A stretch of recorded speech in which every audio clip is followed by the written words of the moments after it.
نحمده ونصلي على رسوله الكريم اما بعد فاعوذ بالله من الشيطان الرجيم بسم الله الرحمن الرحيم رب اشرح لي صدري ويسر لي امري واحلل عقدة من لساني يفقهوا قولي. ہر روز توبہ کی عادت ڈال لیں، خاص طور پر سوتے وقت توبہ استغفار کر کے سوئیں کہ یا اللہ آج کا دن جو بھی میں نے کیا تو مجھے معاف کر دے، اللہ تو مجھے معاف کر دے. توبہ کے نفل خاص طور پر نبی صلی اللہ علیہ وسلم نے فرمایا جو بندہ بھی کوئی گناہ کر بیٹھے اور پھر اچھی طرح وضو کر کے کھڑے ہو کر 2 رکعت نماز پڑھے اور پھر اللہ سے معافی مانگے تو اللہ تعالیٰ اسے بخش دیتا ہے. یعنی اگر کوئی ایسی غلطی ہے جو دل پہ بہت بوجھ بنی ہوئی تو اسپیشل نفل پڑھ لیں. پھر یہ ہے کہ جب گناہ ہو تو فوراً ہی کوئی نیکی کر لیں. تو ہر روز کچھ نہ کچھ صدقہ کرنے کی عادت ڈالیں، چاہے چھوٹی سی چیز ہی کیوں نہ ہو، جو آپ کی استطاعت میں ہو. قرآن پاک میں آتا ہے ان الحسنات یذہبن السیئات، نیکیاں برائیوں کو دور کر دیتی. نبی صلی اللہ علیہ وسلم نے فرمایا جب تم میں سے کسی سے کوئی گناہ ہو جائے تو اس کے بعد نیکی کر لیا کرو. اذا اسأت فاحسن، سمپل سی بات ہے، غلطی ہوئی تو کمپنسیٹ کر لو فوراً. ایک اور حدیث میں آتا ہے اتبع السیئۃ الحسنہ، سیئہ ہو جائے تو اس کے پیچھے حسنہ لے آؤ، تمحوہا، وہ اس کو مٹا دے گی. جیسے آپ سے کوئی غلط چیز لکھی جاتی ہے تو آپ یا وائٹو کرتے ہیں یا اس کو رب کرتے ہیں، تو یہ تھوڑی کرتے ہیں کہ بھی کوئی بات نہیں، ہوگی غلطی اب رہے یہی نہیں، فوراً اس کو اریز کرتے ہیں. تو اریز کریں ساتھ ساتھ. پھر اسی طرح والدین کے ساتھ کوئی حسن سلوک کریں، اس سے بھی برائیاں دور ہوتی ہیں. یہ توبہ کا ایک طریقہ ہے.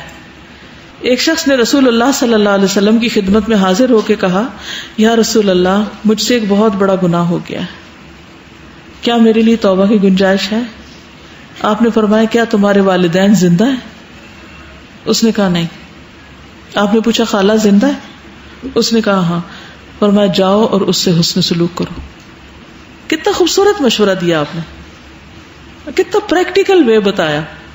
ہم لوگ بعضوں کا صرف وظیفہ ہی بتاتے ہیں، صرف بھاری بھاری کام بتاتے ہیں. اس طرح کے عملی زندگی میں قریب کے رشتہ داروں سے حسن سلوک جو ہے وہ پسندیدہ نیکیوں میں سے. جاؤ اس کے ساتھ اچھا کرو. تم والدین کے ساتھ نہ کریں تو خالہ کے ساتھ کہاں سے کریں گے؟ سوچئے کب آپ نے اپنی کسی خالہ کے ساتھ کوئی اچھا سلوک کیا تھا. پھر اس کے بعد اذان کا جواب دینا، یہ روز آپ کے پاس موقع ہوتا ہے. نبی صلی اللہ علیہ وسلم نے فرمایا مؤذن کی اذان سن کر جس نے یہ کہا اشہد ان لا الہ الا اللہ وحدہ لا شریک لہ وان محمدا عبدہ ورسولہ رضیت باللہ ربا وبمحمد رسولا وبالاسلام دینا، تو اس کے گناہ بخش دیے جاتے ہیں. ٹھیک ہے، کلمہ شہادت اور رضیت باللہ ربا پڑھ کے اس سے بھی 7 روز گناہوں کی بخشش ہوگی. پھر وضو کرنا گناہوں کو گراتا ہے. مسجد کی طرف قدم اٹھا کے جانا، نماز کے انتظار میں بیٹھنا، سب گناہوں کی بخشش کا ذریعہ. پھر فرض نمازوں کی ادائیگی، پھر جمعہ کی نماز، پھر آدھی رات کی نماز، پھر عمرہ کرنا. ایک عمرے سے دوسرے عمرے تک کے بیچ کے گناہ معاف ہو جاتے ہیں. اسی طرح 2 حج کے بیچ میں، 2 جمعوں کے بیچ میں، 2 رمضان کے بیچ میں جو گناہ ہوتے ہیں وہ اگلے رمضان میں، اگلے حج میں، اگلے عمرے میں، اگلی نماز میں، اگلے وضو میں معاف ہوتے ہیں. تو وہ اللہ تعالیٰ نے مختلف کام اسی لیے ہمارے لیے رکھے ہیں تاکہ ہم ان سے فائدہ اٹھائیں. پھر حجر اسود اور رکن یمانی کو چھونا وہ بھی گناہوں کے گرانے کا ذریعہ ہے. صدقہ کرنا، پھر سوار ہوتے وقت سبحان اللہ پڑھنا، اس سے بھی گناہ معاف ہوتے ہیں. ساتھ کہتے ہیں کہ ہم حضور صلی اللہ علیہ وسلم کے پاس بیٹھے تھے تو آپ نے فرمایا کیا تم میں سے کوئی ہر دن 1000 نیکیاں کرنے سے عاجز ہے؟ آپ کے پاس بیٹھے لوگوں میں سے کسی نے پوچھا ہم میں سے کوئی بھی آدمی ہر روز 1000 نیکیاں کیسے کرے؟ یعنی مشکل کام ہے نا 1000 نیکیاں روز. آپ نے فرمایا جو آدمی 100 مرتبہ سبحان اللہ پڑھتا ہے اس کے لیے 1000 نیکیاں لکھی جاتی ہیں یا اس کی 1000 خطائیں مٹا دی جاتی ہیں. تو انسان جب یعنی تسبیح کرے اس وقت بھی، سواری پہ بیٹھے اس وقت بھی، نماز کے بعد تسبیح کرے، یہ ساری تسبیحات جو ہیں بیسیکلی گناہوں کو گرانے کا ذریعہ ہے.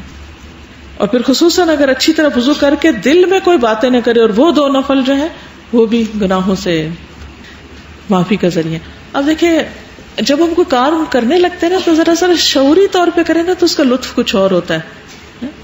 مثلا آج صبح جب میں فجر کی سنت پڑھنے لگی تو مجھے وہ حدیث یاد آ گئی کہ فجر کی یہ 2 رکعتیں جو ہیں یہ دنیا و مافیہ سے بہتر ہے. تو میں نے کہا کہ اگر اس وقت مجھے کوئی کہے کہ چلو تم فلاں جگہ اور تمہیں یہ اور یہ ملے گا، تو اس وقت میں کیا کروں گی اور کس شوق سے جاؤں گی، اور یہاں میں کس شوق سے پڑھ رہی، کیا واقعی میں اس یقین کے ساتھ پڑھ رہی ہوں کہ دنیا کی ہر چیز سے بہترین ہے یہ 2 رکعتیں؟ کیا میرے اندر یہ یقین ہے؟ تو اصل بات یہ کہ بہت سے عمل ہمیں پتا ہوتا ہے، ہمیں یقین نہیں ہوتا، اس لیے ہم کرتے نہیں ہیں ان کو.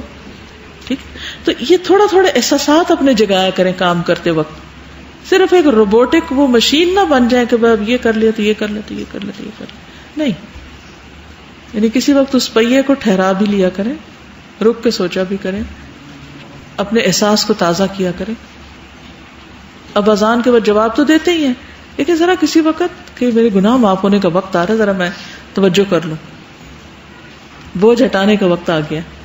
ہر روز دل پہ بوجھ پڑتا ہے نا کسی نہ کسی چیز کا، یا کوئی ہمیں کچھ کہہ دیتا ہے تو بوجھ پڑتا ہے، یا ہم کسی کو کہہ دیتے ہیں تو بوجھ پڑتا ہے. دونوں صورتوں میں پڑتا ہے یا نہیں. یہ تو نہیں ہو سکتا کہ آپ سارا دن کسی کی شکل نہ دیکھیں، تو دیکھنی پڑے گی. اور یہ بھی نہیں ہو سکتا کہ آپ کسی سے بات کریں تو کوئی اونچ نیچ نہ ہو، وہ بھی ہو جاتی ہے.